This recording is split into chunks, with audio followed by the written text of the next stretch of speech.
So brothers, நம்ம 3 காரியமாக பார்க்க இருக்கிறோம். இன்றைக்கு பரிசுத்த ஆவியானவரை குறித்து பேசுகிற காரியங்கள் பொதுவாக எல்லா கிறிஸ்தவ மக்கள் மத்தியிலே காணப்படுகிற ஒரு காரியமாக இருக்கிறது. ஆனால் பரிசுத்த ஆவியானவருடைய அந்த செயலை எல்லாரும் பார்க்கக்கூடியவர்களாக இருக்கிறார்களா என்று சொன்னால் உண்மையிலே இல்லை என்று தான் சொல்லணுங்க. பாருங்க, நான் பரிசுத்த ஆவியானவரை குறித்து 3 தலைப்புகளில் பேசும்படியாக இருக்கிற. ஒன்று பரிசுத்த ஆவியானவர் ஆதி திருச்சபையில் எவ்விதம் செயல்பட்டார், ஏன் அவ்விதமாக செயல்பட்டார், எப்படி செயல்பட்டார், அதை நம்ம பார்க்க போகிறோம். பரிசுத்த ஆவியானவர் ஆதி திருச்சபைக்கு அடுத்த இன்றைய நம்முடைய காலகட்டத்திற்கும் முன்பாக இடைப்பட்ட காலங்களில் எவ்விதமாய் செயல்பட்டார் என்பதை பார்க்க இருக்கிறோம். எவ்வளோ வல்லமையாய் கர்த்தர் செயல்பட்டிருக்கிறார் என்பதை பார்க்குறோம். ஆனால் இன்றைய திருச்சபைகளில் பரிசுத்த ஆவியானுடைய செயல்பாடை நம்ம பார்க்க இருக்கிறோம். அது நமக்கு இந்த 2 காரியத்தின் அடிப்படையில் நாம் பார்க்க இருக்கிற மிக முக்கியமான ஒரு காரியம் இது. இந்த பரிசுத்த ஆவியானுடைய செயல்பாடு என்பது முக்கியமாக ஜெபத்தோடு இணைந்த ஒன்றாகத்தான் வேதத்தில் நமக்கு சொல்லப்படுகிறதை நாம் பார்க்கிறோம். இன்றைக்கு பரிசுத்த ஆவியானவரை தனிப்பட்ட விதத்தில் பேசும்படியான அந்த விதமான காரியமாக அல்ல, ஜெபத்தோடு இணைத்து தான் பரிசுத்த ஆவியானவரின் செயல்பாடை குறித்து பேசுகிறதை நாம் வேதத்தில் பார்க்கிறோம். இந்த காரியத்தை குறித்து ஒரு 13 காரியங்கள் மத்தியில் நான் சொல்ல இருக்கிறேன். அதாவது முதலாவது இந்த அப்போஸ்தலர் நடபடிகள் புஸ்தகத்தில் பரிசுத்த ஆவியானவர் எவ்விதம் செயல்பட்டார் என்பதை நாம் பார்க்கிறோம். திருச்சபை ஆரம்பித்த உடனேயே பரிசுத்த ஆவியானவர் சபையை பொறுப்பெடுத்து பெரிய காரியங்களை செய்கிறதை நாம் வாசிக்கிறோம். இந்த அப்போஸ்தலர் நடபடிகள் புத்தகத்தில் நாம் பார்க்கும் பொழுது இது பரிசுத்த ஆவியானவரின் புத்தகம், அவருடைய செயல்பாடு என்று கூட நம்ம சொல்லலாங்க. இந்த புத்தகத்தில் நாம் பார்க்கிற ஒரு காரியம் என்னவென்றால், பரிசுத்த ஆவியானவரோடு ஜெபமும் ஒன்றோடு ஒன்று பிரிக்க முடியாத அளவில் இணைக்கப்பட்டிருக்கிறதை நாம் பார்க்கிறோம். பரிசுத்த ஆவியானவர் வல்லமையாய் ஆதி திருச்சபையில் செயல்படுகிறார், மகிமையாய் செயல்படுகிறார். ஆனால் இந்த பரிசுத்த ஆவியானவர் செயல்படும்படியான இந்த காரியத்தில் இணைந்த ஒன்று என்னென்னா ஜெபம். நம்ம பின்னால் பார்க்க போகிறோம். இன்றைக்கு ஏன் நம்முடைய சபைகளில் வல்லமை இல்லை, ஏன் ஆத்துமாக்கள் ரட்சிக்கப்படலை, பரிசுத்த போதகர்கள் ஏன் பரிதாப நிலையில் வாழ்ந்து கொண்டிருக்கிற நிலையில் தான் நம்ம வாழ்ந்து கொண்டிருக்கிறோம். சொல்லப்போனால் அதுதான் உண்மை. 13 காரியங்களை நம்ம மத்தியில் இந்த பரிசுத்த ஆவியானவரோடு ஜெபம் இணைக்கப்பட்டிருக்கிறது. உன் வாழ்க்கையில் ஜெபம் இல்லை என்றால் பரிசுத்த ஆவியானவருக்கும் உனக்கும் இடையில் தொடர்பு என்பது இருக்க வாய்ப்பே இல்லை. உனக்கு சரியான ஒரு ஜெப வாழ்க்கை இல்லைன்னா பரிசுத்த ஆவியானவருக்கும் உனக்கும் இடையில் உண்மையான ஒரு தொடர்பு என்ற காரியத்தை நீ பார்க்க முடியாது, உணர முடியாது, வாழ முடியாது. நீயும் மரித்து போன நிலையில் தான் வாழ்ந்து கொண்டிருப்பாய், என்னுடைய சபையும் அதே நிலையில் தான் வாழ்ந்து கொண்டிருக்கும். இதுதான் உண்மையான நிலை. அதை குறித்து நாம் ஆழமாய் பார்க்கிற இந்த காரியத்தில் பரிசுத்த ஆவியானவரை என்னுடைய வாழ்க்கையில் அனுபவிக்கவும், பரிசுத்த ஆவியானவர் மூலமாக என்னுடைய மரித்து போன சபை உயிரடையவும் எவ்விதமாக தேவன் செயல்படக்கூடும் என்பதைத்தான் இன்றைக்கு நம்ம பார்க்க இருக்கிறோம். ரொம்ப முக்கியமான தலைப்பு இது. ஆனால் பிசாசு விட மாட்டேன், எனக்கு தெரியும். ஆனால் கூட தேவன் வல்லவராக இருக்கிறார். 13 காரியத்தை தெரிஞ்சுக்குவோம். இந்த வெளிச்சத்தின் அடிப்படையில் தான் இன்றைக்கு என்னையும் என்னுடைய சபையையும் நான் ஆராயும்படியாக இருக்கிற ஒரு சத்தியமாக நாம் பார்க்க இருக்கிறோம். இந்த முதலாவது காரியம் என்னென்னா, இந்த பரிசுத்த ஆவியானவர் ஊற்றப்படுவதற்கு முன்பாகவே அவர்கள் எவ்விதமாக அந்த நாளுக்காக ஆயத்தப்பட்டார்கள். ஆண்டவராக இயேசு சொன்னார், உடனடியாக போய் ஊழியத்தை செய்யாத, தரித்திரு, பரிசுத்த ஆவியானவருக்காக காத்திரு. ஆண்டவராக இயேசு கிறிஸ்து சொன்ன அந்த காரியத்திற்கு அவர்கள் கீழ்ப்படுகிறார்கள். அப்போஸ்தலர் 1:14 நம்ம விதமாக வாசிக்கிறோம், அவள் எல்லாரும் பெண்கள் உட்பட இயேசுவின் தாயாகிய மரியாளோடும் அவருடைய சகோதரோடும் ஒருமனப்பட்டு ஜெபத்திலும் விண்ணப்பத்திலும் ஊக்கமாய் தரித்திருந்தார்கள். பாருங்க அந்த ஒரு நிலையை பாருங்க. அந்த 1:14 யாராவது வாசிங்க. 1:14 அப்போஸ்தலர் ஆ ம் ஆ ஆ ஆ ஜெபத்திலும் வேண்டுதலிலும் சொல்லப்போனால் மூல பாஷையில் பார்க்கும் பொழுது உறுதியாய் தரித்து they were steadfast in prayer. பரிசுத்த ஆவியானவர் வருவதற்கு முன்பாக சீஷர்கள் என்ன பண்றாங்க? ஒருமனப்பட்டு ஜெபத்திலே அவிதமாக தரித்திருக்கிறதை பார்க்கிறோம். இல்லை நம்ம என்ன பாடம் கற்றுக்கொள்ளலாம்னா ஒரு 4 காரியம் சொல்கிறேன். ஜெபம் தேவனுடைய ஆசீர்வாதத்துக்கு உன்னை ஆயத்தப்படுத்துகிறது. ஏன் ஜெபம் பண்ணோம்? நான் ஜெபம் பண்ணால் தான் இன்றைக்கு சீர்திருத்த சத்தியத்தை போதிக்கிற அல்லது பேசுகிற அநேக மக்கள் மத்தியில் ஜெபம் ஒரு முக்கியமானது அல்ல என்ற ஒரு மனநிலை காணப்படுகிறது. ஆனால் ஜெபம் முதலாவது ஒன்று ஆயத்தப்படுத்துதுப்பா. 2வது, அவசரப்பட்டு நீ ஊழியத்தை செய்யும்படி ஆண்டவர் சொல்லவே இல்லை. தரித்திரு, ஜெபி, தேவனுடைய வேலைக்காக காத்திரு. ஆகவே பரிசுத்த ஆவியானவர் உன்னதமான நிலையில் இங்கே பூமியில் வந்து செயல்படும்படியான ஜெபத்தினுடைய ஆரம்பம் முதலாவதாகவே ஜெபந்தான். 2வதாக பரிசுத்த ஆவியின் வல்லமையிற்கான வாக்குத்தத்தத்தை நாம் வாசிக்கிறோம். ஆண்டவராகிய இயேசு கிறிஸ்து அவர்களுக்கு சொன்ன ஒரு காரியம், நான் போகிறேன், ஆனால் என்னை விட அதிகமான காரியங்களை, பலமான காரியங்களை செய்வீர்கள் என்று சொல்லி அவர் என்ன சொன்னார்னா, அப்போஸ்தலர் 1:8 வசனம் வாசிப்போம். 1:8 அப்போஸ்தலர் 1:8 ஆம், நீங்கள் பலனடைந்து எருசலேமிலும் யூதேயா முழுவதிலும் சமாரியாவிலும் பூமியின் கடைசி வரைந்தமும் எனக்கு சாட்சிகளாக இருப்பீர்கள். பரிசுத்த ஆவியானவர் தான் உன்னை பலப்படுத்த முடியும். பரிசுத்த ஆவியானவர் இல்லாமல் நம்முடைய வாழ்க்கையில் ஆவிக்குரிய பலனை பெற்றுக்கொள்வதற்கான வாய்ப்பு சுத்தமாகவே இல்லை. No power. ஊழியம் நம்ம இன்னைக்கு செஞ்சிட்டு இருக்கிறோம், no power, powerless. Powerful ministry வேற, பவர்லெஸ் மினிஸ்ட்ரி வேற. இன்னைக்கு நம்ம செய்யறது பவர்லெஸ் மினிஸ்ட்ரி.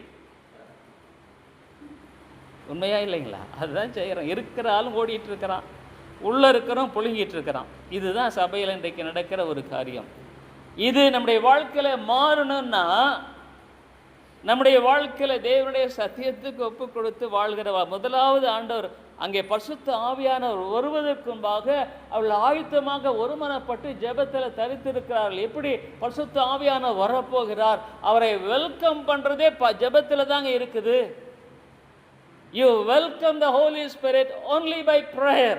நீ ஜெபமே பண்ணலைன்னா அவருக்கும் உனக்கு அவரை வெல்கம் பண்ணுறதுக்கே ஆரம்பமே இல்லையே.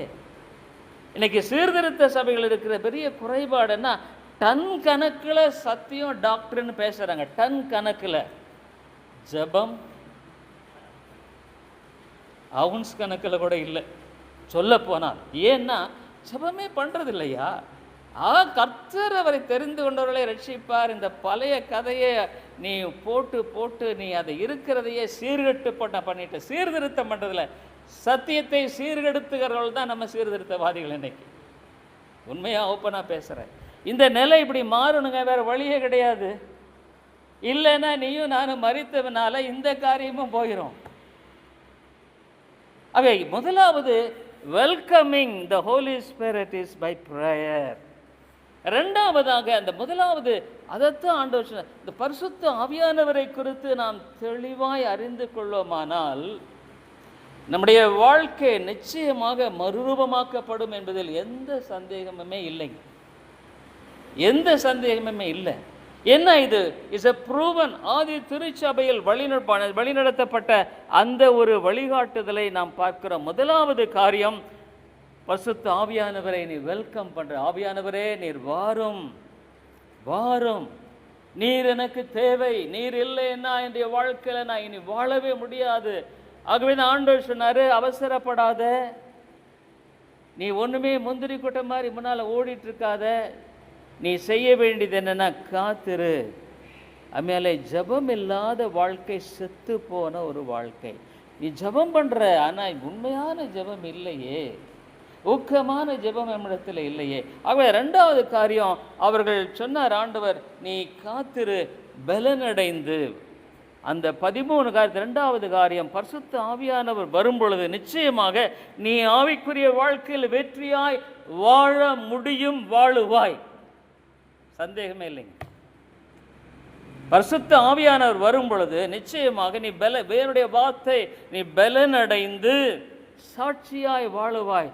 You will live, ஒரு விக்டோரியஸாக வாழ்ந்து கொண்டு இருப்பாய். உன்னுடைய தனிப்பட்ட வாழ்க்கையில், உன்னுடைய குடும்ப வாழ்க்கையினுடைய சபையில் ஆவிக்குரிய வெற்றியோடு நீ வாழுகிற ஒரு மனிதனாய் காணப்படுவாய். ஆகவே ரெண்டாவதான காரியம், வல்லமைக்கான வாக்குத்தத்தத்தை ஆண்டவர் அந்த ஆதி திருச்சபையில் கொடுத்ததை நாம் பார்க்கிறோம்.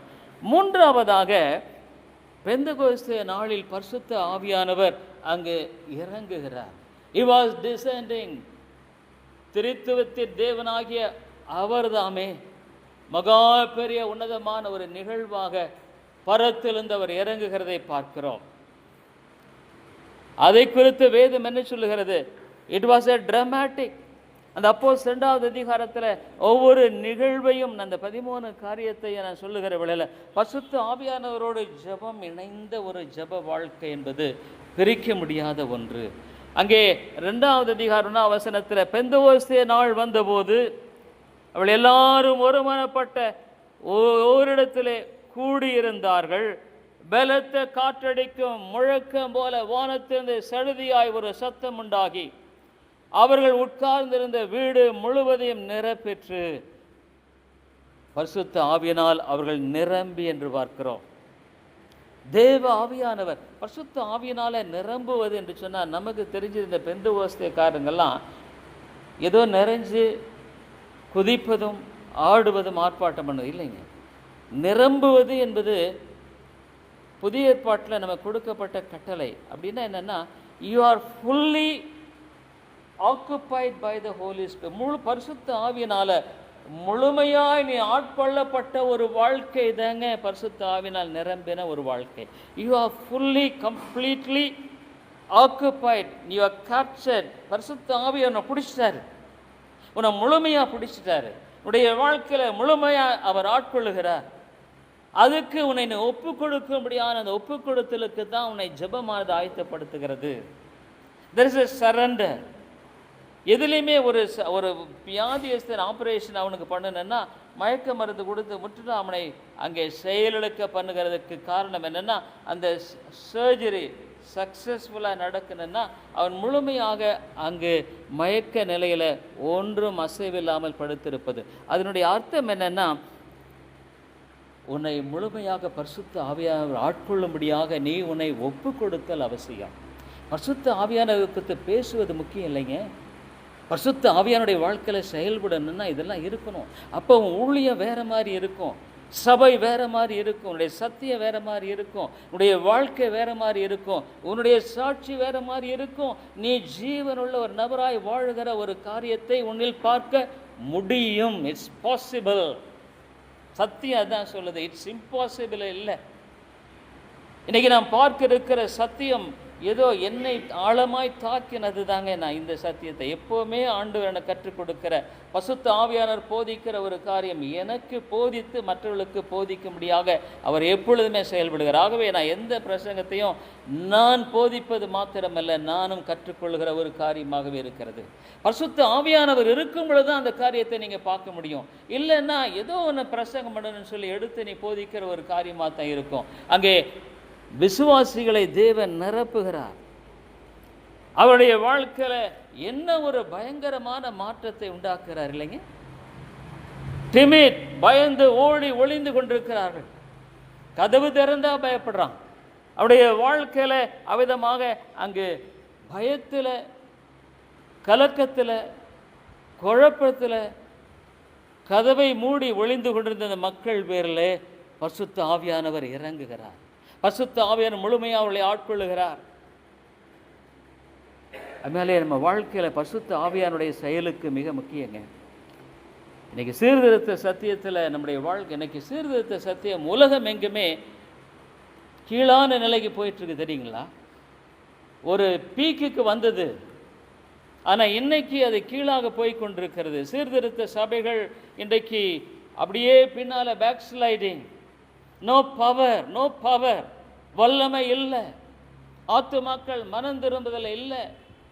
பரிசுத்த ஆவியானவர் எல்லோனோடு கூட இல்லாமல் நீ செய்கிற ஊழியம் அது முற்றிலுமே பிரயோஜனமற்றதுங்க. Completely is a useless. நான்காவது காரியம் என்ன தெரியுங்களா? இவ்விதமாக பரிசுத்த ஆவியானவர் அங்கே இறங்கின பொழுது குழப்பமடைந்த அந்த மக்கள் மத்தியிலே தேவ ஆவியானவர் செயல்படும் பொழுது அவர்களுக்குள்ளாக நேர்பட்ட அந்த மாற்றங்களை பார்க்கிறோம். அங்கே அப்போஸ்தலர் 2:42 வாசிப்போம். அப்போஸ்தலர் 2:42. அவர்கள் அப்போஸ்தலருடைய உபதேசத்திலும் அந்யோன்யத்திலும் அப்பம் பிற்கதிலும் ஜெபம் பண்ணுதலிலும் உறுதியாய் தரித்திருந்தார்கள். இந்த 4 காரியங்கள் அந்த திருச்சபையில் பரிசுத்த ஆவியானவர் ஊற்றப்பட்ட பொழுது they were steadfast in the truth. சத்தியத்தில் அவர்கள் நின்ற அந்த நிலைப்பாடை நம்ம பார்க்குறோங்க. It's very இம்பார்ட்டன்ட்ங்க. சத்தியம் இல்லாமல் நம்ம ஒன்றுமே பண்ண முடியாது. சத்தியம் இல்லைன்னா வெறுமையாக சத்தியம் என்று பேசுவதில்லை. வாழ்க்கையில் சத்தியத்தின் அடிப்படையில் they were steadfast, உறுதியாய் தரித்திருந்தார்கள். உன்னுடைய வாழ்க்கையில் சத்தியத்தை பற்றி பேசுவதை பற்றி நான் பேசலை. உறுதியாய் நீ தரித்திருக்கிறையா? அந்த சத்தியத்தின் அடிப்படையில் வாழ்க்கையை கட்டும்படியாக நீ ஒப்பு கொடுக்கிறையா? அந்த சத்தியத்தின் அடிப்படையில் வாழ்கிற வாழ்க்கையில் சந்திக்கிற சவால்களையும் நீ கடந்து போகத்தக்கதாக உன்னுடைய வாழ்க்கையில் தேவ ஆவியானுடைய பலம் உன்னிடத்தில் இருக்குதா இல்லையா? இது பெரிய கேள்வி. அங்கே அவிதமாக அந்யோன்யத்திலும் இன்னைக்கு சபை முடிஞ்ச உடனே அவன் பறக்கிறான். என்ன வேலை செய்ப்பானே தெரியல. சபையில் நின்று கூட பேச நேரம் இல்லை. நோ ஃபெலோஷிப், ஐக்கியம் என்பது இல்லை. சபைகளில் அந்த ஒருவருக்கொருவர் அந்த ஐக்கியப்படுகிற காரியம் இல்லாத ஒரு நிலையில் இன்றைக்கு சபைகள் காணப்படுகிறது. ஒருவருக்கு ஒரு அன்பில் ஐக்கியம் இல்லை. பேக் பைட்டிங், கோல் சொல்லுதலும் இன்னும் பல காரியங்கள் காணப்படுகிற ஒரு நிலையில் நம்ம பார்க்குறோம். பரிசுத்த ஆவியானவர் வரும் பொழுது இந்த எல்லா விதமான இந்த காக்ரோச் எல்லாம் தூக்கி போட்டுருவார். காக்ரோச் ஜனதா பார்ட்டின்னு ஒன்று புதுசாக வேறு ஆரம்பிச்சுட்டான் நம்ம நாட்டில். இந்த காக்ரோச் எல்லாம் தூக்கி போட்டுருவார். இன்றைக்கி நம்ம சபைகளில் காக்ரோச்சஸ் தாங்க இருக்குது. அந்த மாதிரி ஆகிப்போச்சு. இன்றைக்கி நீ ஏதோ ஊழியம் செய்கிற, உண்மையாக ஓப்பனாக பேசுகிறேன், நீ வேறு வழி இல்லாமல் ஊழியம் செஞ்சிட்ருக்கிற. இதுக்கு வேறு வேலையில் போயிருந்தால் நல்லாவே இருந்திருக்கலாம். வேறு வழி இல்லாமல் இன்றைக்கி ஊழியத்தில் மாட்டிக்கிட்டோம் பாப்பா. வெளியே வந்தாலும் முடியாது, உள்ளேயும் இருக்க முடியாது. கொஞ்சம் நல்லா படிச்சிருந்த ஒரு நல்ல வேலைக்கு போயிருந்தால் கூட பரவாயில்லையா இருந்திருக்கும். இந்த வேலைக்கு போயிருந்து செஞ்சுட்டான். வல்லமை இல்லாத ஊழியத்தை செஞ்சு என்னையா பிரயோஜனம்? நீயே வல்லமை இல்லாத ஊழியத்தை செய்கிறதுனால என்ன பிரயோஜனம்? வெளியே வேஷம் வேற போட வேண்டியதாக இருக்குது. இதில் பெரிய பிரச்சனை. நான் மற்றவர்களுக்கு முன்னால் ஒரு பக்தி வைராக்கியம் என்னை காட்டு உள்ள டம்மி. உண்மையாக பேசுகிறேன், வேற ஒன்றுமே இல்லை. தேவ ஆவியானவர் வரும் பொழுது அவருடைய வாழ்க்கையில் அந்த விதமான ஜபத்தில் உறுதியாய் தரித்திருந்தார்கள். அதனால அவருடைய ஜப வாழ்க்கையை நீ சரிபடுத்தலைன்னா பரிசுத்த ஆவியானவருக்கும் உனக்கும் சம்பந்தமே இருக்க வாய்ப்பே இல்லை. பரிசுத்த ஆவியானவர் உன்னுடைய வாழ்க்கையில் செயல்படணுன்னா ஜப வாழ்க்கையை நீ பின்னால் நம்ம பார்க்க இருக்கிறோம். ஆகவே உறுதியாய் தரித்திருந்தார்கள். அப்போ என்ன நடந்தது? என்ன நடந்தது? சபை விதமாய் காணப்பட்ட நிலையில் நடந்த ஒரு காரியம் என்ன? பரிசுத்த ஆவியானவர் வந்தார். சபைகளில் தேவ ஆவியானுடைய வல்லமையான காரியங்களை குறித்து நாம் பார்த்தோம். அப்போ நடந்தது என்ன? அப்போஸ்தலர் 2ஆம் அதிகாரம் 47ஆவது வசனம் வரை வாசிங்க. அப்போஸ்தலர் 2:47. தேவனை துதித்து ஜனங்கள் எல்லாரிடத்திலும் தயவு பெற்றிருந்தார்கள். ரட்சிக்கப்படுகிறவர்களை கர்த்தர் அனுதினமும் சபையில் சேர்த்து கொண்டு வந்தார். இருக்கிறவனும் இப்ப ஓடுறாயா? இதை விட்டா பறவை இது இங்கே போற ரொம்ப போர் அடிக்கிறது. அங்கே பாருங்க, அனுதினமும் சேர்த்து கொண்டு வந்தார்.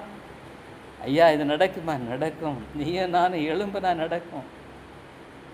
ஜெபிக்கிற வாழ்க்கை தேவை. ஐந்தாவதாக இந்த ஜனங்கள் என்ன பண்ணாங்க? இவன் பெரிய ஒரு கூட்டம் சேர்ந்துட்டான். இந்த பரிசேயர், சதுசேயர், சனகரிப்ப சங்கம், பெரிய ஒரு பயங்கரமான ஆட்கள். இவங்களோ சாதாரண குட்டி ஆட்கள், மீன் பிடிச்சிட்டு இருந்தவனுங்க. ஆண்டவர் இவங்களை கொண்டு வந்து சீசர் ஆக்கிட்டாங்க. படிப்பே இல்லை, அறிவில்லை, ஞானம் இல்லை. இந்த மக்களை எதிர்கொள்வதற்கு எப்படி?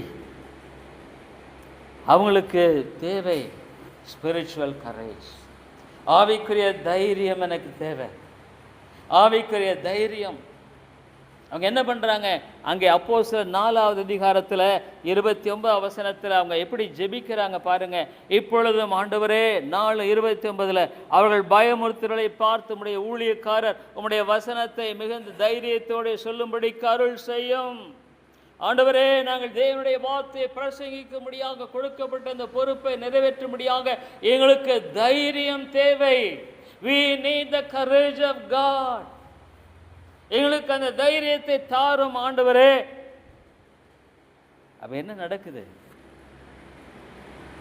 அந்த 31 வாசிங்க. ஜெபம் பண்ணும்போது என்ன நடக்குதுங்க? அவர்கள் ஜெபம் பண்ணின போது அவர்கள் கூடியிருந்த இடம் அசைந்தது. அவர்கள் எல்லாரும் பரிசுத்த ஆவியினாலே நிரப்பப்பட்டு தேவ வசனத்தை தைரியமாய் பேசினார். என்ன ஒரு கரேஜுங்க இந்த கோழை பசங்கள் பண்ண பார்த்தா. தைரியமாய், அதுதாங்க ஆவியினால நிரம்பின வாழ்க்கை. being filled with the Holy Spirit. தைரியமாய் தேவனுடைய வார்த்தையை பிரசங்கித்தார்கள். பாருங்க, கர்த்தர் நம்முடைய வாழ்க்கையில் செயல்பட முடியும். உன்னை ஒப்பு கொடுப்பாயானா, உன்னை ஒப்பு கொடுப்பாய். இருக்கிற நிலையில் நீ உன்னுடைய வாழ்க்கையில் பரிசுத்த ஆவியானுடைய வல்லமையோடு வாழுகிற ஒரு வாழ்க்கை எனக்கு தேவை ஆண்டவரே என்று சொல்லி வாஞ்சித்து நீ ஒப்பு கொடுப்பாய். இந்த சனத்திலேயே ஆவியானுடைய நிரப்ப முடியும், ஆட்கொள்ள முடியும், பலப்படுத்த முடியும், வழிநடத்த முடியும். நீ இருக்கிற நிலையில் உன்னுடைய சபையில் பெரிய காரியங்களை கர்த்தர் செய்ய முடியும். தேவ ஆவியினால் நிரப்பப்பட்டு எதுக்காக ஜெபம் பண்ணாங்களோ அந்த காரியத்தை ஆண்டவர் செய்கிறதை பார்க்க. ஆண்டவரே தைரியத்தை கொடும். பாதுகாப்புக்காக அவங்க கேட்கல. ஆண்டவரே இந்த மக்கள் எங்களை அடிச்சு போடுவானுங்களோ, என்ன இயேசு போயிட்டாரு, பாதுகாத்து கொள்ளும். இந்த சதுசேயெல்லாம் எப்படியா ஒளிந்து போகணும் ஆண்டவரே. பெந்தகோஸ்தேக்காக அப்படிதான் பண்றான். ஆண்டவர் பாதுகாப்பை விட அவன் ஒளிஞ்சு போகணுங்கிறான். பாருங்க, நம்முடைய வாழ்க்கையில அப்படி தேவையில்லை. தேவனுடைய உன்னுடைய இக்கட்டு சூழ்நிலை தோல்வியின் மத்தியில் தம்முடைய வல்லமை நிரூபிக்கிறவர் தான் தேவன். Is God. உன்னுடைய முடியாமை இயலாமையின் மத்தியில், வீழ்ச்சியின் மத்தியில் நிரூபிக்க முடியாத வல்லமையை கொண்டிருக்கிறவர் தான் தேவன். இவர் தான் தேவன். இதுதான் வேதம் சொல்லுகிற தேவன். ஆகவே அதுக்காக இல்லை, அவங்க ஜெபம் பண்ணோட இடம் அசைகிறது. தேவ வசனத்தை தைரியமாய் பேசினார்கள். அவங்களுடைய அந்த முறையை பாருங்க. அந்த பரிசுத்த ஆவியானவர் அந்த அப்போஸ்தலர் நடவடிக்கையில் அவள் செயல்படும்படியான செயலில் அங்கே காணப்படுகிற அந்த ஒவ்வொரு அடியையே பாரு. ஸ்டெப், எவ்ரி ஸ்டெப் பாருங்க. நீங்க முதல்ல இந்த டாக்டரின் பேசுறதை நிறுத்து. ஜெபம் பண்ண போதும். டன் கணக்கில் பேசி மனிதர்களை குழப்பமடைந்தான்.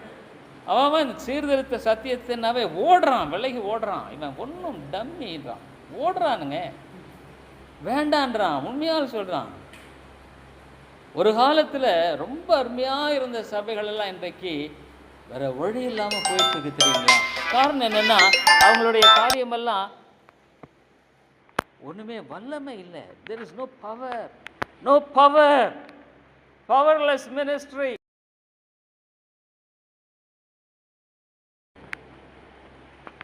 இல்லைங்க, நம்முடைய வாழ்க்கையில் அப்படி நம்ம வாழ வேண்டிய அவசியம் இல்லை. ஆகவே எப்படி அவங்க வாழ்ந்தாங்கன்றத நீங்கள் பார்க்கும் பொழுது, ஜெபம் உடனே இவங்க என்ன பண்றாங்க, அப்போஸ்தலர் எல்லாருமே ஆவியில நிரப்பப்பட்ட ஆள் ஆயிட்டானுங்க. பந்தி விசாரிப்புக்கு ஆள் வேணும்னா கொஞ்சம் வேலைகளை செய்யாத ஆட்களெல்லாம் பிடிச்சி போடுங்கப்பா, இந்த பந்தி விசாரிப்புக்கு தானே ஆளை பிடிச்சி போட்டாங்க. யாருக்கு பந்தி விசாரிப்புக்கு யாரை தெரிந்து கொண்டாங்க? பரிசுத்த ஆவியினால் நிறைந்தவர்களைத்தான் தெரிந்து கொண்டார். நீங்களும் நானும் பந்தி விசாரிப்புக்கு கூட பிரயோஜனம் இல்லப்பா. ஏன்னா பரிசுத்த ஆவியானவர் இல்லையே. ஈவன் மாதிரி அப்ப ஊழியக்காரன் அது அடுத்தது. பந்தி விசாரிப்புக்கே நீ நானும் ஃபிட் இல்லப்பா. புடிங்க தேவ ஆவியான். அப்ப முதலாவது நூற்றாண்டுல பார்க்கக்கூடியான அந்த காரியம் என்னன்னா, பரிசுத்த ஆவியினால நிரம்பின மக்களை கர்த்தர் அழகாக தெரிந்து கொள்ளுகிறார். உடனே இந்த அப்போஸ்தலர் என்ன சொன்னாங்க, அப்பா நீங்க பந்தியை விசாரிங்க, நாங்க என்ன செய்ய போறோம்? 6:4 ஆமா 6:4 வாசிங்க. அவங்க வேலை எப்படி? அப்போஸ்தலர்கள் 6:4 வசனத்தை வாசிப்போம். ஜெபம் பண்ணுவதிலும் தேவ வசன ஊழியத்திலும் ஏடை விடாமல் தடுத்திருப்போம். அவ்வளவுதான். No break. We will be steadfast in prayer and preach the word of God. உண்மையா எனக்கு ஆண்டவர் சொன்ன இந்த பைபிளை வாசிக்கிறதுன்னா, நான் ஏதாவது சாப்பிடுவேங்க. நான் டீச் பண்ணுறது மற்றவங்களுக்கு சிலர் பைபிளை ஆராய்ந்து பார்ப்பாங்க. ஏதோ ஒரு சத்தியத்தை காட்டுறதுக்கு, தன்னை கொஞ்சம் வித்தியாசமாக காட்டுறதுக்கு ஆராய்ந்து பார்த்து கண்டுபிடிச்சி அதை செய்வாங்க. என்னுடைய ஆத்மாவுக்காக நான் இந்த பைபிளை நான் வாசிக்கிறேன்.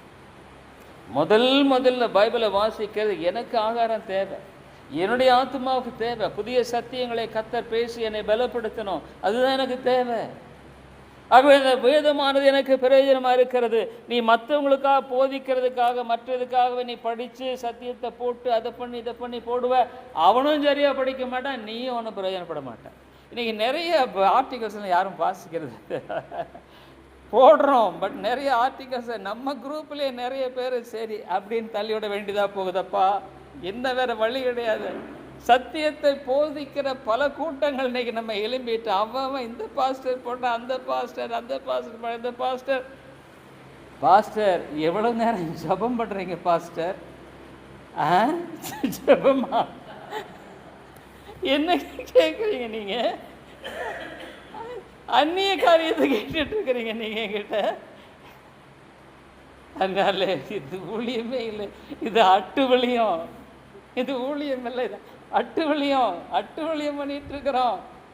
மனமாறு, மனம் திரும்ப, வேற வழியே கிடையாது. ஆகவே அவங்க சொன்னாங்க, நாங்க ஜெபம் பண்றதுல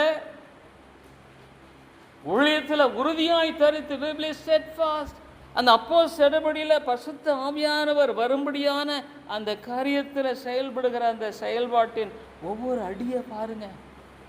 அதுதாங்க ஆதி திருச்சபையில் 3000 பேர் ரட்சிக்கப்படுறாங்க, 5000 பேர் ரட்சிக்கப்படுறாங்க. எப்படிங்க இது ஆகிறது? How could this be?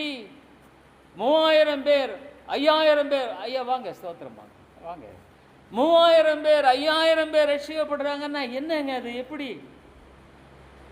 தேவாவியானுடைய அந்த கிருபை, தேவாவியானுடைய அந்த பலனானவர்களை ஆட்கொண்டதுனால அவர்கள் அவிதமாக செயல்பட முடிந்தது என்பதை குறித்து பார்க்கிறார்.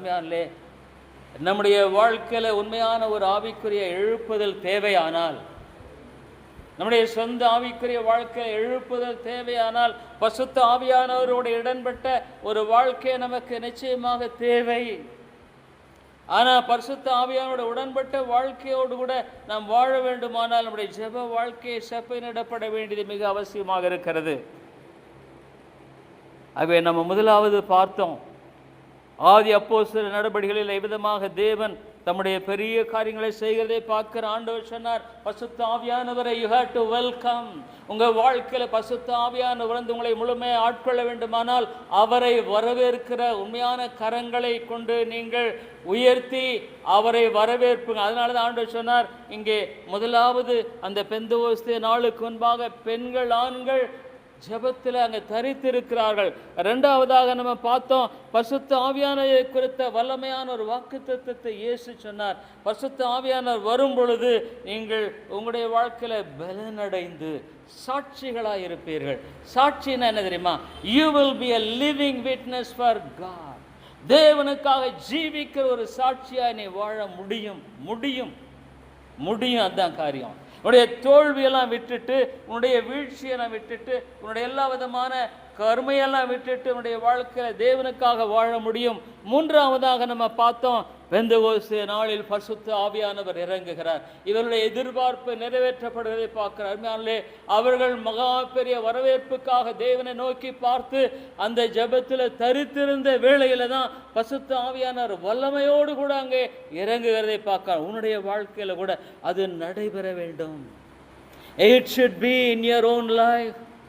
நீ பரிசுத்த ஆவியானவரை வரவேற்கத்தக்கதாக உன்னுடைய மனநிலையை ஆயத்தப்படுத்தணும், உன்னுடைய இருதயத்தை ஆயத்தப்படுத்தணும். இரண்டாவதாக உன்னுடைய வாழ்க்கையை தெரிந்து கொள்ள வேண்டும். ஆண்டவரே, நான் பலவீனனாய் வாழ்கிறேன், எனக்கு பலன் இல்லை, ஜீவன் இல்லை, ஊழியத்தை செய்வதாக எந்த விதத்திலும் என்னுடைய வாழ்க்கையில ஞானமில்லை, அறிவில்லை, எனக்கு பலன் தாரும் என்ற உண்மையான ஏக்கத்தோடு தேவனிடத்தில் வர வேண்டியது அவசியம்.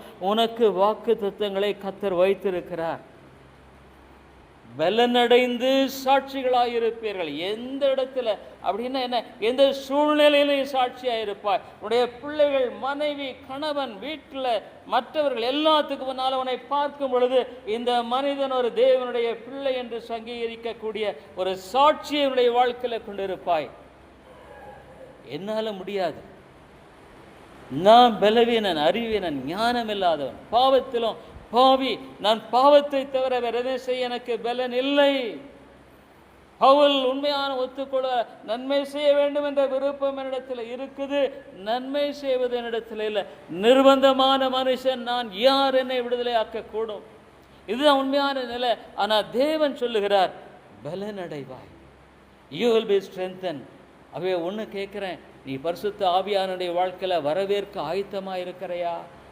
உன்னுடைய வாழ்க்கையில் எல்லா மூட்டையை கட்டு, நீ இவ்வளவு நாளாக செய்த ஊழியத்தெல்லாம் மூட்டையை கட்டு.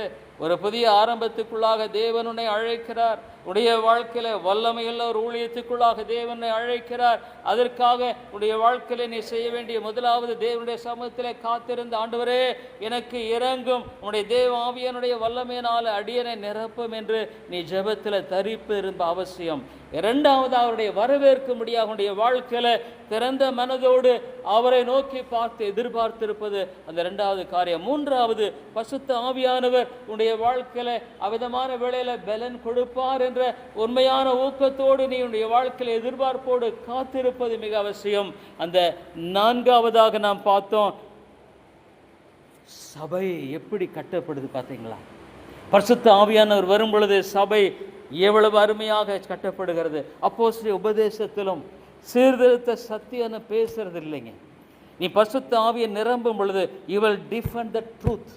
சத்தியத்தை நீ நிலைநாட்டுவங்க, சத்தியத்துக்காக நீ வாழுவாய், சத்தியத்துக்கு உன்னை ஒப்பு கொடுத்து உன்னுடைய வாழ்க்கையினுடைய செயல்பாடுகளை நீ காணப்படும்படியாக வாழ்வாய். சத்தியத்தை வெறுமையா வாயில பேசுறது இல்லை, வாழ்க்கையில நிரூபிக்கிறதாங்க சீர்திருத்த சத்தியத்தினுடைய வல்லமை.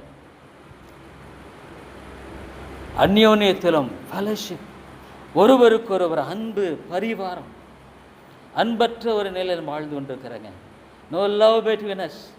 ஆனால் பரிசுத்த ஆவியானவர் அன்பு, தேவ ஆவியினுடைய அன்பு நம்மை ஆட்கொண்டறலும். அப்பம் பிற்கதிலும் சிலுவை தான் வாழ்க்கையின் மையங்க. சிலுவை இல்லை, பவுல் சொல்றார், சிலுவையை குறித்து இல்லாமல் வேற எதை குறித்தும் நம்ம மேன்மை பாராட்ட மாட்டோம். நத்திங். அதே சிலுவை எனக்கு அதை தவிர வேற நம்பிக்கையில் என்று சொல்லுகிற அந்த ஒரு உணர்வும் விளங்குதலும் பரிசுத்த ஆவியானவர் தம்முடைய மக்களுக்கு கொடுக்கிறார். ஆனால் பரிசுத்த ஆவியானவர் இல்லாத எந்த ஒரு மனிதருக்கும் சிலுவை பற்றி உபதேசம் பைத்தியமாக தோன்றுகிறது. எங்கே பைத்தியமாய் தோன்றுகிற அதே சத்தியம் உனக்கு மகிமைகரமான சத்தியமாய் மாற்ற, இதே வேதம் உனக்கு உயிருள்ளதாய் வாழுங்க. உனக்கு முன்பாக உயிருள்ளதாய் வாழுங்க. நான் இந்த வேதத்தை வாசிக்கும் பொழுது எனக்காக நான் வாசிக்கிறேன். இதை எனக்காக என்னுடைய ஆத்துமா வேணும், என்னுடைய ஆத்துமா போஷிக்கப்படணும். அதுதான் என்னுடைய பிரதானமான வேதத்தை வாசிக்க முடியாத நோக்கம். பிரசங்கம் எல்லாம் அடுத்தது. அதுமாதிரி தெய்வ அப்போ அந்த சபை என்ன பண்ணுது? சத்தியத்தில் நிலைத்திருக்கிற ஒரு சபை. நம்முடைய சபையை கர்த்தர் மாற்றணுங்க. அது எங்கே ஆரம்பிக்கணும்? என்னில் ஆரம்பிக்கணும். என்னில் ஆரம்பிக்கணும். குடும்பம் மாற்றப்படும், என்னில் ஆரம்பிக்கப்படும். என்னுடைய பிள்ளைகள் மாற்றப்படும், என்னில் ஆரம்பிக்கப்படணும். I should be changed. என்னில் தான் ஒப்பு கொடுத்தல் ஆரம்பிக்கணும். ஐந்தாவதாக சபை, சனகரிப் சங்கம், பெரிய ஆர்கனைசேஷன். இவங்களோ மீன் பிடித்து கொண்டிருந்த சாதாரணமான எளிய மக்கள். ஆண்டவர் பெரிய பொறுப்பை கொடுத்துட்டார். உலகம் எங்கும் சர்வ சிருஷ்டிக்கு சுவிசேஷத்தை போய் பிரசங்கம் பண்ணுன்னு சொல்லிட்டார். ஐயோ, எனக்கு ஞானம் தேவை, தைரியம் தேவை, கரேஜ்.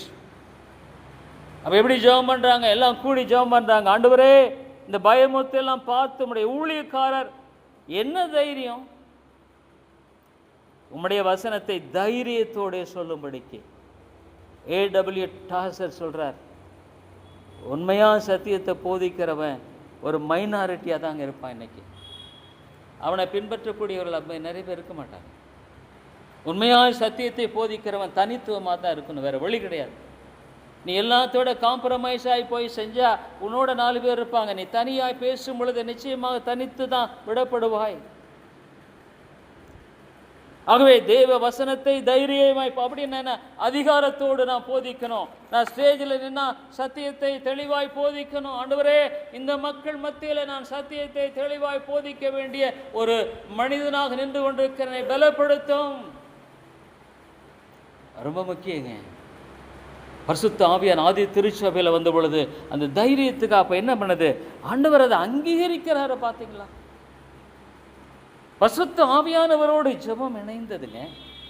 எந்த வயசு மக்கள் பரிசுத்த ஆவியான சொல்லி அவர்கள் தவறான ஒரு காரியம்.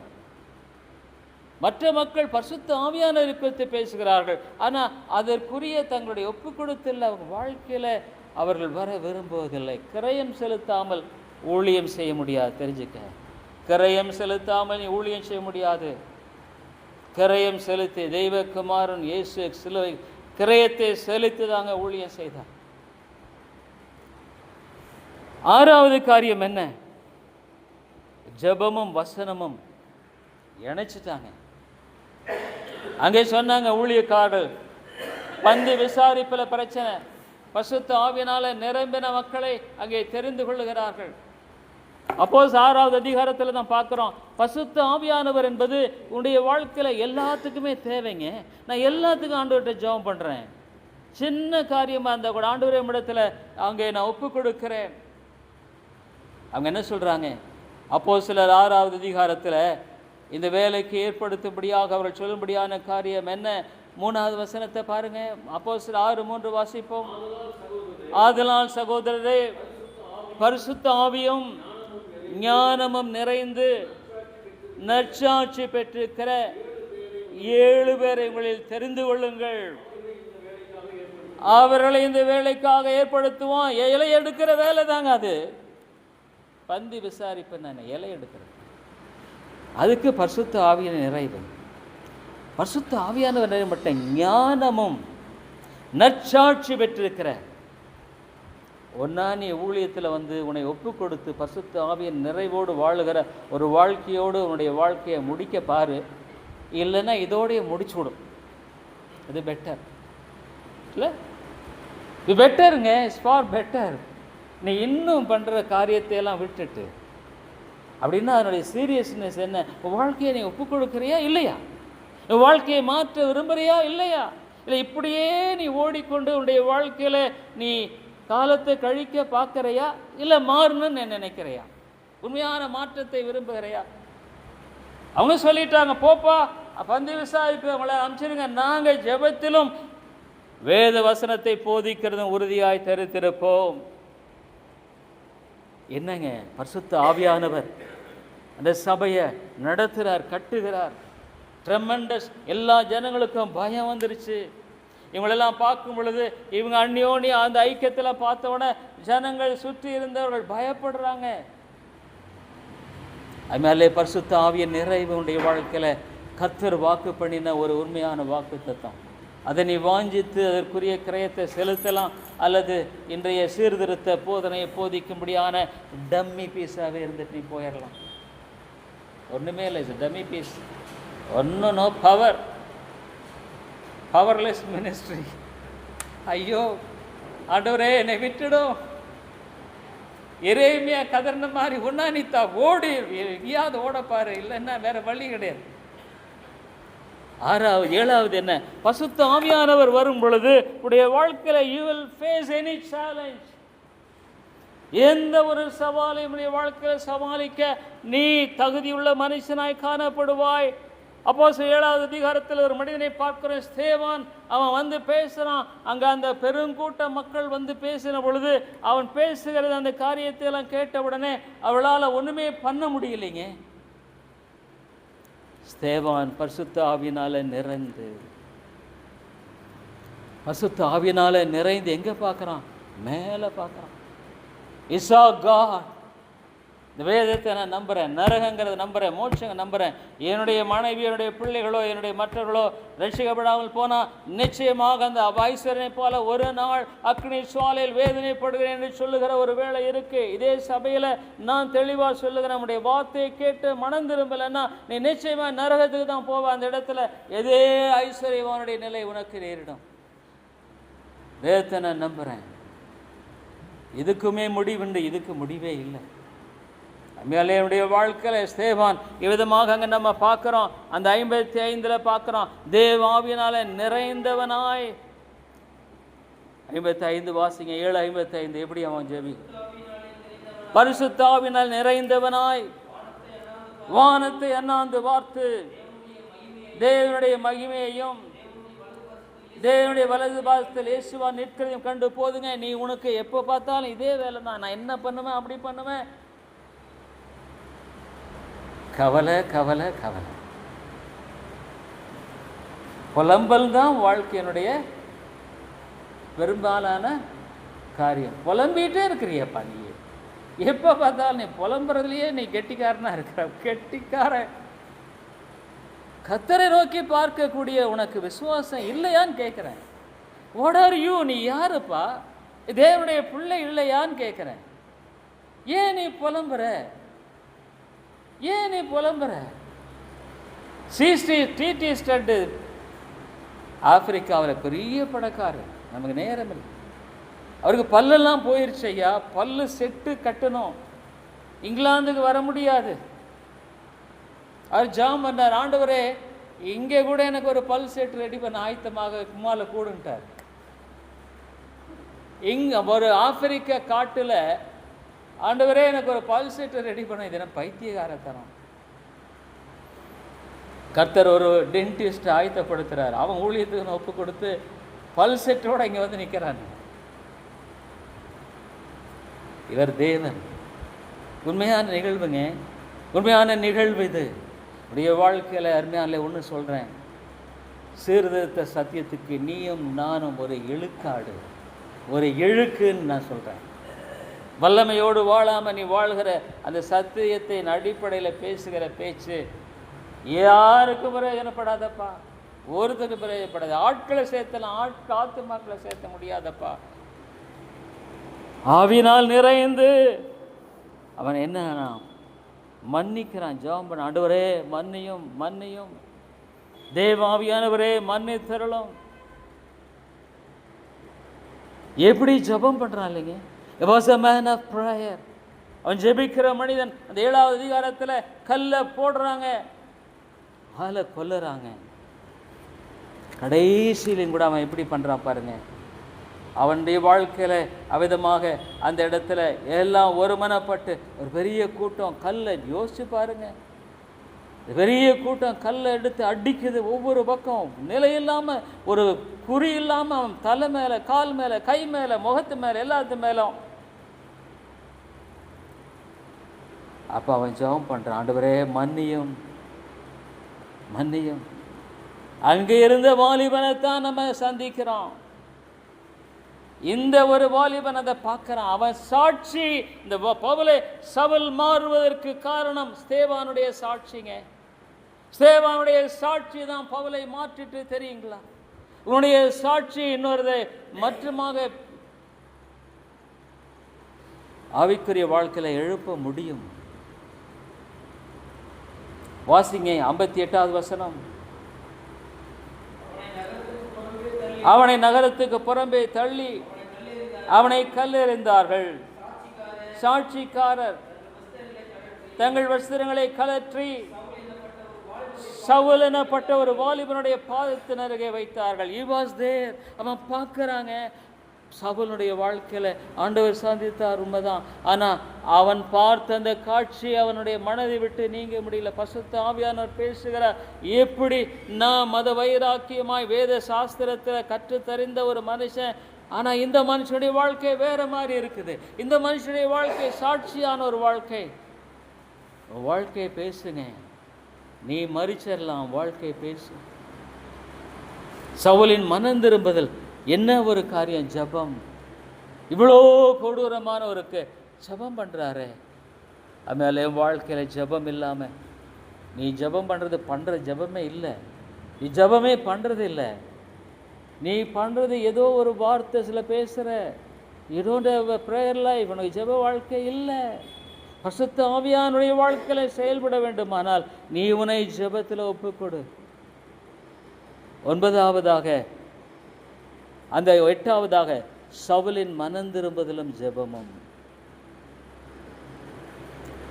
சவுலை கர்த்தர் சந்திக்கிறார். சவுலே சவுலே, ஆண்டவர் சந்தித்த உடனே அவன் என்ன பண்றான்? ரட்சிக்கப்பட்டவனுடைய முதலாவது ஜெபம் பண்ணுகிறான். வாசிங்க 9:11. அப்போஸ்தலர் 1. கர்த்தர்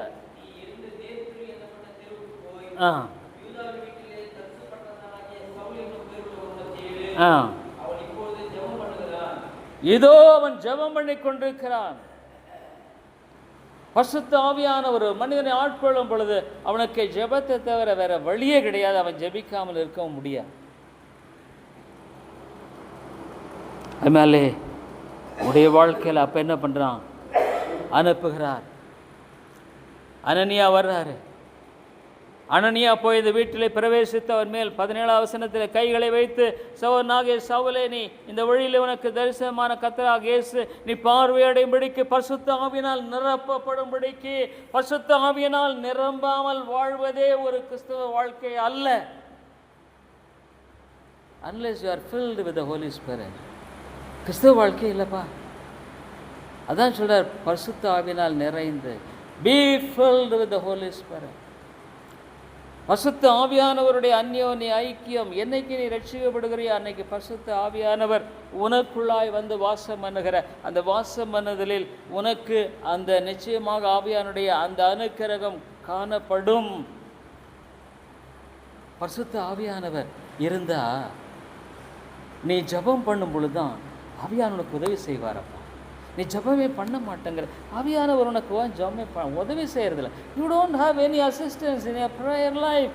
ஆண்டவரே எனக்கு ஜெபிக்க கற்றுத்தாரும். இதெல்லாம் அதனால ஆவியானவர் எனக்கு கற்றுக் கொடுத்த இந்த பாடங்கள் என்று தான் நான் சொல்ல முடியும். இந்த வசனம் எனக்கு ரொம்ப நாள் ஒரு பெரிய ஒரு கேள்விதான். என்னடா இது, பரிசுத்த ஆவியானவர் நம்மோடு கூட சேர்ந்து ஜெபம்டார். ரோமர் 8வது அதிகாரத்துக்கு பாருங்க. ரோமர் 8வது அதிகாரம் இங்கே விதமாக சொல்லப்படுவதை பார்க்கிறோம். ரோமர் 8வது அதிகாரத்தில் எப்போ பரிசுத்த ஆவி உனக்கு உதவி செய்வார்? நீ உண்மையாக ஜெபம் பண்ணும்போது தான். நீ ஜெபம் பண்ணும்போதா? ஜெபம் பண்ணலைன்னா உனக்கு பரிசுத்த ஆவியானவர் உன்னுடைய ஜெபத்தில் உதவி செய்ய மாட்டார். வாக்கு கடங்காத பெருமூச்சுகளோடு உங்களோட கூட இருந்து நீ சோம்பேறி பையா, உங்கள்கிட்ட கூட அவர் கூட சேர்ந்து ஜெபம் பண்ணுவாரா? பரிசுத்த ஆவியானவருக்கு அங்க விதமாக ஜெபிக்க கொடுக்க மாட்டார். சோம்பேறியே. ஜெபிக்காத ஒரு மனிதன் யாரு? சோம்பேறிங்க. சோம்பேறி. உனக்கு ஆகவே ஜெபிக்க முடியாத காரியத்தை கர்த்தர் கொடுக்க மாட்டார். இங்கே ரோமர் 8வது அதிகாரம் 30 அங்கே வாசிக்கிறோம். 16வது வசனம் வாசிங்க. ரோமர் 8:16. நாம் தேவனுடைய பிள்ளைகளா இருக்கிறோம் என்று ஆவியானவர் தாமே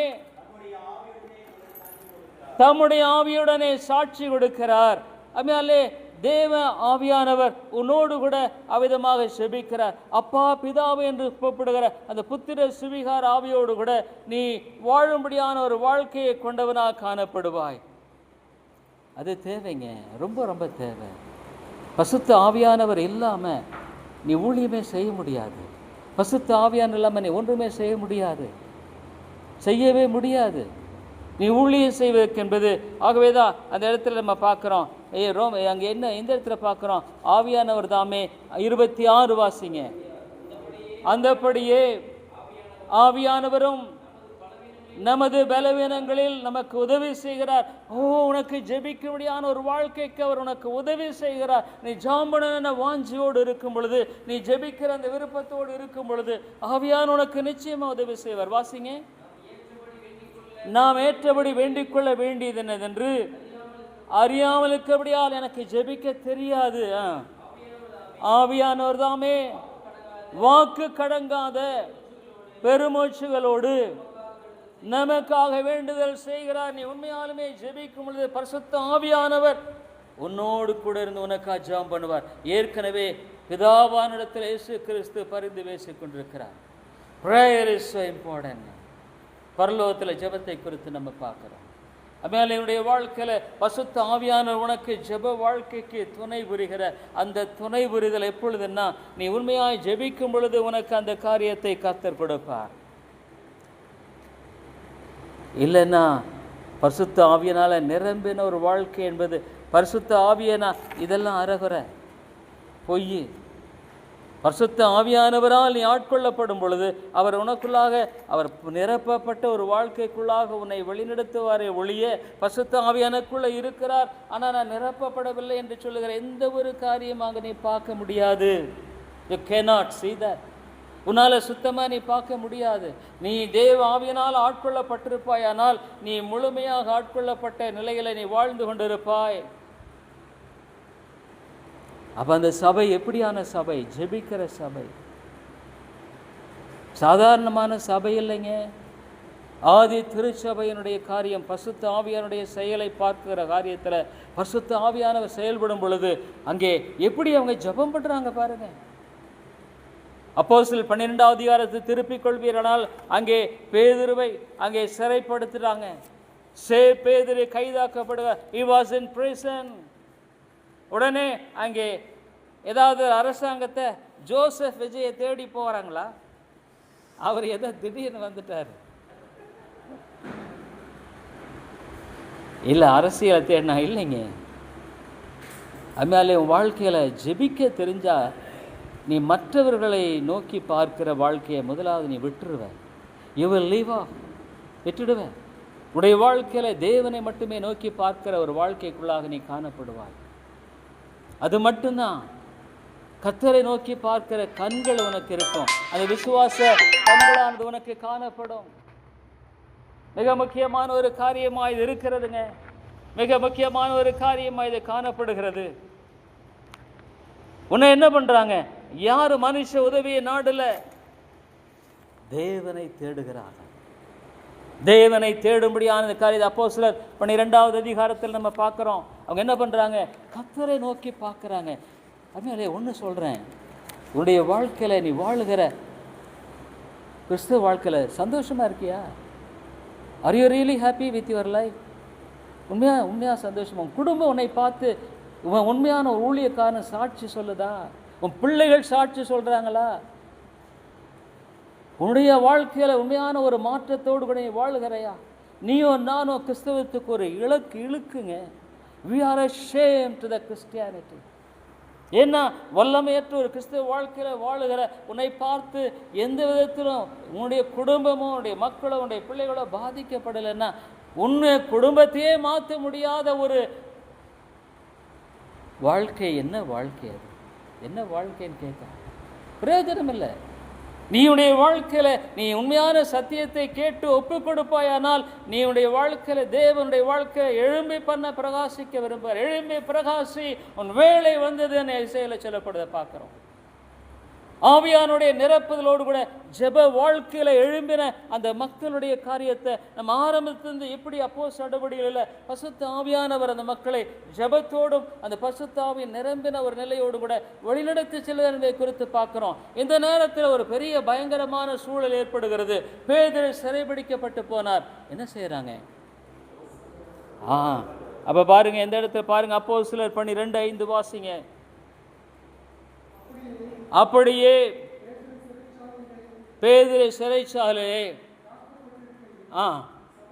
சபையாரோ அவனுக்காக தேவனை நோக்கி ஊக்கத்தோட ஜெபம் பண்ணினார்கள். They prayed. அதாங்க,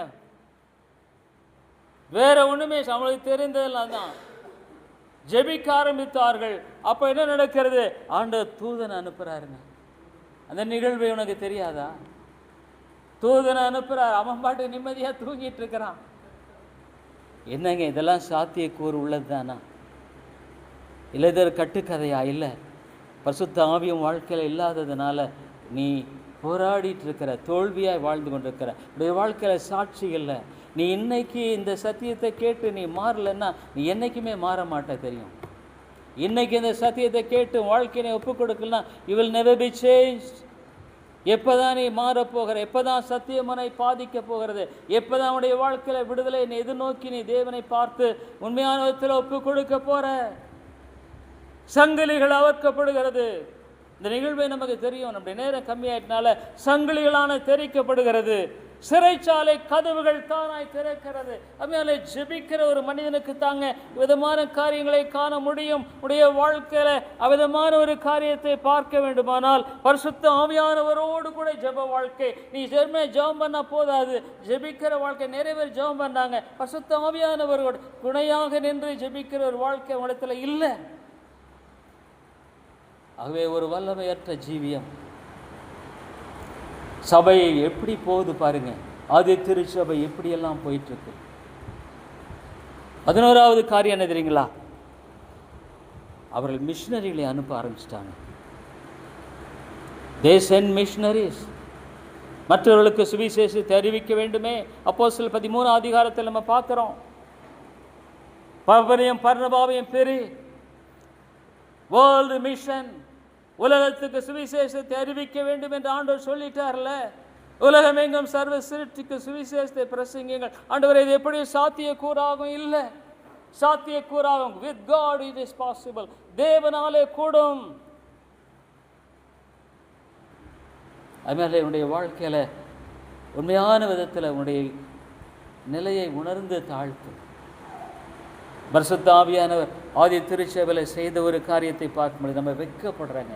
என் வாழ்க்கை குறித்து நானே வெட்கப்படுகிறேன். அநேக சமயங்கள் என்ன நான் அருவருக்கிறேன். ஆண்டவரே, உம்முடைய சாட்சியாக உம்முடைய பிள்ளையாக வாழ வேண்டிய என்னுடைய வாழ்க்கையில் ஏன் இந்த தோல்விகள், ஏன் இந்த வீழ்ச்சிகள், ஏன் இந்த காரியங்கள், ஏன் இந்த சபையில் ஆத்துமாக்கள் ரட்சிக்கப்படலையே? ஆண்டவரே, ஆத்துமாக்களை ரட்சியும். நம்ம கடைசி சேமனில் பார்க்க போகிறோம். இன்னைக்கு சபைகள் ரட்சிக்கப்படுவதில் பார்ப்பது அரிதாக இருக்கிறதுங்க. சபைகள் மனம் திரும்பலை பார்ப்பது அரிதாக இருக்கிறது. ஜெபிக்க வாஞ்சை இல்லை. ஆண்டவரே, ஏன் நீ மாற்ற மாட்டீரா? நீ உண்மையான பரிசுத்த ஆவியின் நிறைப்போடு கூட ஜெபிக்கிறது இல்லைன்னா உன் சபைக்கு ஐயோ, உன்னுடைய ஊழியத்துக்கு ஐயோ, உன்னுடைய சபைக்கு ஐயோ. You are a useless person. சுத்தமாக வேஸ்ட்டு. நீ சுத்தமாக வேஸ்டப்பா. நீ என்ன பண்ணிட்டு இருக்கிற, என்ன செஞ்சிட்டு இருக்கன்னு கேட்குறேன். ஊழியம் தான் செய்கிறியா நீ? இல்லை, ஊழியம் செய்யணும். அதுக்குரிய ஒரு தகுதி இருக்கு, அதுக்குரிய ஒரு அழைப்பினுடைய காரியம் இருக்கு, அதுக்குரிய ஒரு இலக்கணம் இருக்கு. எங்க நீ நிற்கிற, எங்க நீ நின்றுட்டு இருக்கிற? உடனே அவங்க அனுப்புறாங்க. பவுலையும் பர்னபாவையும் பிரிக்கிறதை பார்க்கிறோம். பரிசுத்த ஆவியானவர் பேசுகிறாருங்க. பரிசுத்த ஆவியானவர் பேசுகிறார். 13:2 வாசிங்க. அப்போஸ்தலர் 13:2.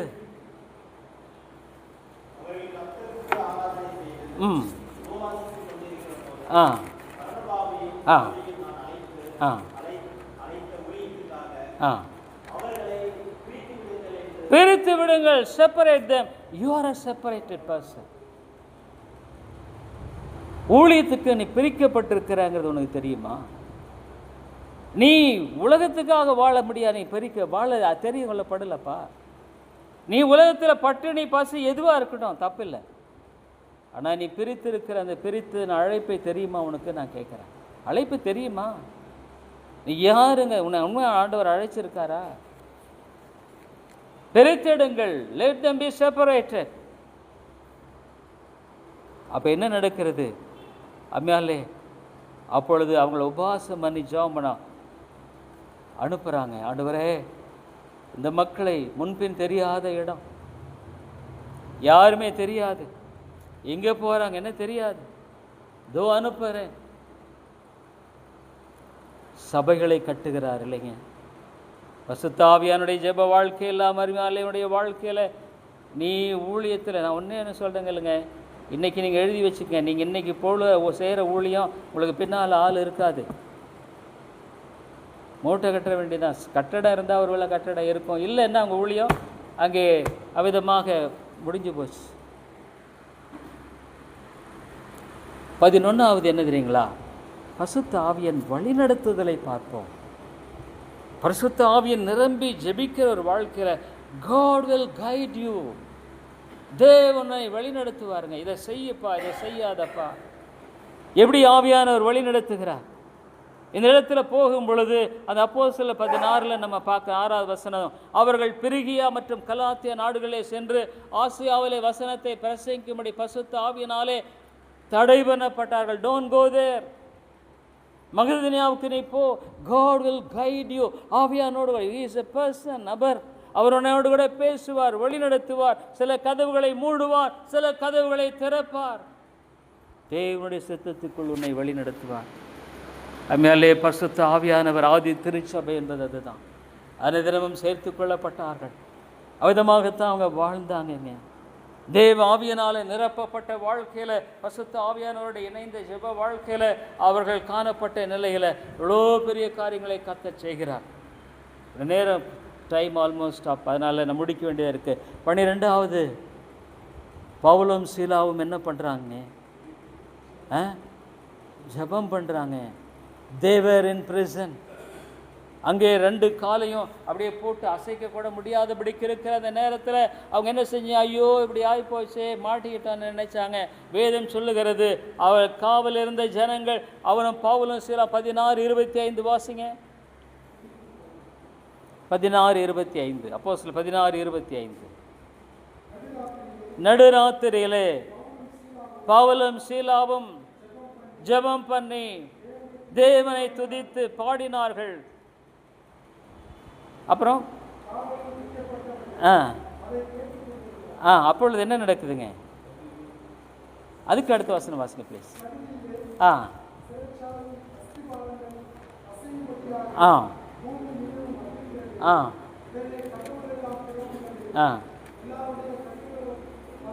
எல்லாம் மாறி போச்சுங்க. எல்லாம் மாறிவிட்டது. சிறைச்சாலை அதிகாரி, ஐயன்மாரே, ரட்சிக்கப்படுவதற்கு நான் என்ன செய்ய வேண்டும்? ஆவியானவர் செயல்பட்டால் ஒழிய ஒரு ஆத்மாவை நான் மாற்ற முடியாது. இப்போ நான் பேசுகிறேன், உன்னை ஒரு இம்மி கூட மாற்ற முடியாது. எனக்கு தெரியும். நீ ஒருவேளை இங்கே உட்காந்து ஏதோ கேட்டுட்டு இருக்கலாம், எனக்கு தெரியாது. நீ ஏதோ கதையை கேட்குற மாதிரி கேட்டுட்டு போகலாம், எனக்கு தெரியாது. ஆனால் நான் சத்தியத்தை நான் போதிக்கிறேன். நான் உண்மையான பாரத்தோடு தான் போதிக்கிறேன். நீ எப்படி கேட்குற எனக்கு தெரியாது. ஆனால் அது உன்னுடைய பொறுப்பு, உன்னுடைய காரியம். சத்தியத்தை கேட்டு உன்னாம் வாழ்க்கையை சரிபடுத்த விரும்பு, இல்லைன்னா போ, நோ ப்ராப்ளம். உன்னுடைய வாழ்க்கையில் தேவன் உன்னுடைய தயவை எதிர்பார்த்து ஊழியத்தை கட்டுகிறவர் அல்ல. ஒன்னா உன்னை ஒப்புக்கொடு, இல்லைன்னா அழிந்து போய் வேற வழி கிடையாதுங்க. உன்னையும் உன் குடும்பத்தினை அழிச்சு விடுவ, ஜாக்கிரதையாயிரு. You will destroy you and your family. நீ முழங்கால் படிட்டு, கர்த்தாவே எனக்கு இறங்கும் இன்னைக்கு நீ கதற விரும்பலைன்னா உடைய வாழ்க்கையில் இன்னைக்கு நீ எழுதி வச்சுக்கோ. அன்னைக்கு நான் பிரசங்கம் பண்ணதை உடைய வாழ்க்கையில் முடிவை நீ சொல்லு. வழி இல்லை. தேவனுக்கு எதிராக நீ போரிட முடியாது. You can't fight with God. He is God. தெரிஞ்சுக்கோ, அவர் தேவன். அவருக்கு முன்னால நீ ஒண்ணுமே பண்ண முடியாது. ஒன்னா நீ முழங்கால் படிட்டு, ஆவியானவரே என்னோடு கூட பேசும் என்று சொல்லு. ஆவியானவரே என்னோடு கூட நீர் இடைப்படும் என்று சொல்லு. இல்லைன்னா உடைய வாழ்க்கையில எந்த விதத்திலும் எந்த மாற்றத்தை உன்னால பார்க்க முடியாது. அருமையானே, ஊழியங்கிறது விளையாட்டல்ல. இந்த உலகத்திலேயே மிகப்பெரிய ஒரு பொறுப்பு என்பது ஊழியம். இந்த உலகத்திலே மிகப்பெரிய ஒரு உத்தரவாதம் ஊழியம். அதில் போய் நீ இருக்கிற, நீ தூங்கி கொண்டிருக்க முடியாது, உறங்கி கொண்டிருக்க முடியாது.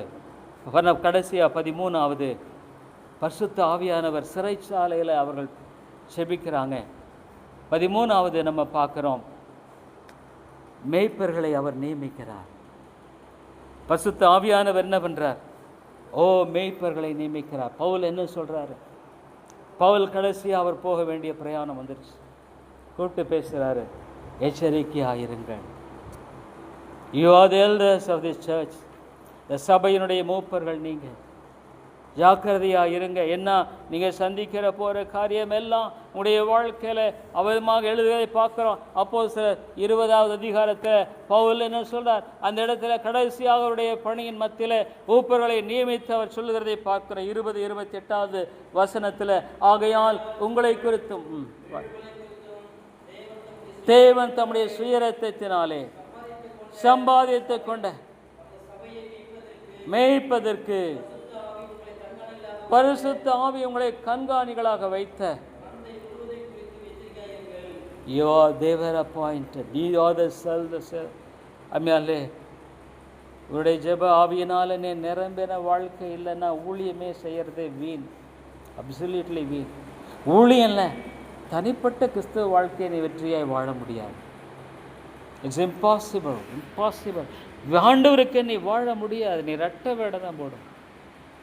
உண்மையாக சொல்கிறேன், நீ தனிப்பட்ட ஆவிக்குரிய வாழ்க்கையில் பலன் அடையிலையே, பலன் இல்லையே, ஆண்டவருக்காக வாழக்கூடிய வைராக்கியத்துக்குரிய பலன் இல்லை, ஆண்டவர் வழி நடத்தக்கூடிய காரியம் உங்கள்கிட்ட ஒன்றுமே இல்லை.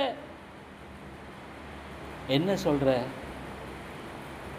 பரிசுத்த ஆவியானவரும் ஜெபமும் இணையாமல் வேதத்தில் நம்ம பார்க்குற காரியங்களை கடைசியாக ஒன்று சொல்ல முடிக்கிறேன். பவுல் எப்படியாக அங்கே செய்கிறார்? 20:36 வாசிக்கிறோம். 20வது அதிகாரம் 36வது வசனத்தில், இவைகளை சொன்ன பின்பு முழங்கால் படியிட்டு அவள் எல்லாரும் கூட ஜெபம் பண்ணின. அவ்வளோதாங்க. he prayed, Lord, I commit everything into your hands. என்னுடைய பணி முடிஞ்சிருச்சு ஆண்டவரே, என்னுடைய பணியானது நான் முடித்து விட்டேன். எனக்கு இந்த சபை உன்னுடைய கரத்தில் ஒப்புக் கொடுக்கிறேன், நீ பொறுப்பெடுத்துக் கொள்ளும். இந்த காலையில் இந்த கேட்ட செய்தி உன்னை ஒன்றா பாதிக்கணும், இல்லைன்னா இதை நீ எதிர்த்து நிற்கலாம். It's left to you. உன்னுடைய காரியமை கர்த்தர் உன்னை பார்ப்பார். ஜெபம் பண்ணுவோம். கிருபை நல்ல ஆண்டவரே, இந்த காலையில் இந்த செய்தி என்னை பாதித்தது உண்மைதான். ஒருவேளை இங்கே இருக்கிற அருமையான சோர்களை பாதித்ததோ இல்லையோ எனக்கு தெரியாது ஆண்டவரே. ஒருவேளை அவர்கள் ஒரு அற்பமாக எண்ணி இந்த காரியத்தை அவர்கள் ஆண்டவரே எண்ணி வாழுகிற வாழ்க்கை முறையில் தொடர்ந்து அவர்கள் இருப்பாரானால் நீர் பார்த்து கொள்ளும். You be with them Lord. ஆனால் விட்டுவிடாது ஆண்டவரே, விட்டுவிடாது, ஒருவரையும் விட்டு விடாதரும் ஆண்டவரே. எவ்விதமாக எங்களை தடுத்து ஆட்கொண்டு வழிநடத்த வேண்டும் என்று அறிந்திருக்கிறேன் ஆண்டவரே. கர்த்தாவே, யோனா நினிவேக்கு போய் என்று சொன்ன பொழுது, தர்ஷீஷுக்கு போன பொழுது அவனை எந்த இடத்துல முழங்கால் படி வைக்க முடியும் என்பதை அறிந்திருக்கிறீர் ஆண்டவரே. மீனின் வயிற்றில் போட்டு அவனை முழங்கால் படியிட வைத்தீர் தேவனே. ஊழியம் செய்கிற எங்களை மீனின் வயிற்றில் போட்டு முழங்கால் படியிட செய்ய மாலை கூடும். எங்களுடைய ஆத்துமா அழிந்து போவதை விட, நாங்கள் மற்ற ஆத்துமாக்களுக்கு இடரலாக இருப்பதை விட அது மிக நல்லது. ஆவியானவரே பேசும். இயேசுவின் நாமத்தில் ஜெபிக்கிறோம் எங்கள் நல்ல பிதாவே, ஆமென்.